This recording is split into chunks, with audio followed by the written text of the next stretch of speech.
Salut! Et bien aujourd'hui pour ce nouveau tutoriel, nous allons préparer un bouquet vraiment dans un esprit très simple. Ça va être à base de roses, de feuillage et particularité du feuillage, c'est que le bouquet va vraiment sentir. Il va y donc avoir une base de rose Cool Water comme ceci, donc c'est vraiment une rose parme très soutenue avec vraiment les premières pétales un peu tachées, mais ce qui est normal, ça donne vraiment un côté très jardin, très rustique par rapport à cette rose. Et je vais mélanger donc ce bouquet avec de la rose Tiffany qui est une rose saumon. Quand elle est ouverte, c'est vraiment magnifique. On va mettre donc de l'éryngium, qu'on appelle également du petit chardon bleu.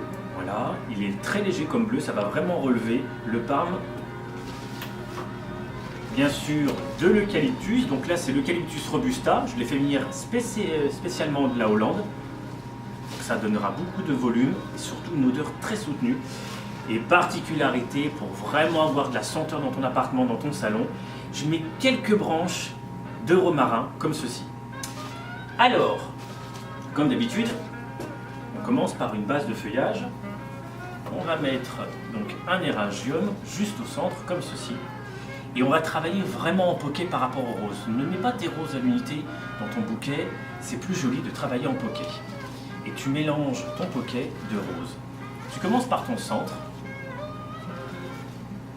Vraiment, comme d'habitude, ça te donne une sorte de mini bouquet et tu vas devoir travailler vraiment tout autour.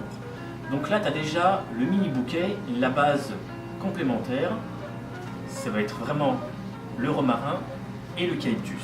Donc on travaille vraiment avec ceci, toujours on respecte la vrille, on essaye.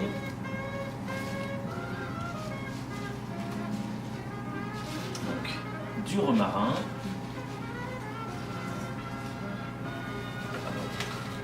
De l'éryngium, c'est vraiment un bleu très très léger, ça va pas trop être... Voilà, donc déjà, tu as déjà le bouquet qui est vraiment en train de se former par rapport aux couleurs.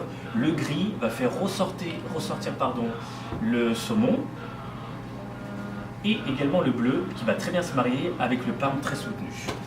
Donc on continue à installer ces roses dans le bouquet, on respecte bien la vrille, on alterne toujours vraiment l'eucalyptus pour faire calage dans ton bouquet, un bouquet dans un esprit un petit peu champêtre. Certes, il n'y a pas beaucoup de fleurs des champs, mais c'est vraiment la rose que je voulais travailler cette semaine. On en a reçu énormément entre hier et avant-hier au jardin de Mathilde.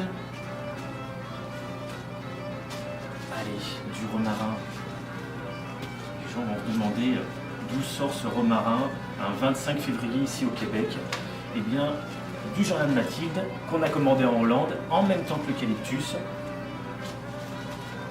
Allez, l'éryngium, ça grossit. Le petit bleu relève toutes les couleurs. On en met, on travaille vraiment en masse.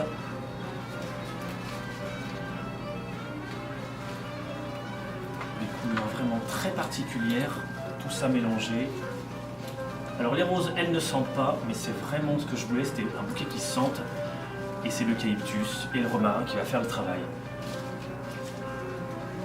Donc voilà, quelque chose de très simple, de très coloré quand même, par rapport à ces couleurs très tendres, des couleurs vraiment qu'on retrouve en ce moment au jardin de Mathilde, des couleurs qui sont très tendances. On a donc du parme très soutenu, un saumon très léger, cette variété et la Cool Water également s'ouvre énormément, donc c'est vraiment une sorte de mini rose de jardin quand c'est ouvert. L'eucalyptus robusta, l'éryngium et un petit peu de romarin parsemé dans ton bouquet pour pas que l'odeur soit vraiment trop entêtante. Tu peux retrouver ce bouquet bien sûr au jardin de Mathilde, tu peux nous suivre sur Facebook. Une petite particularité, d'ici 8-10 jours, je te prépare une très belle surprise, c'est vraiment unique au Québec. Suis-nous sur Facebook et sur YouTube. À bientôt!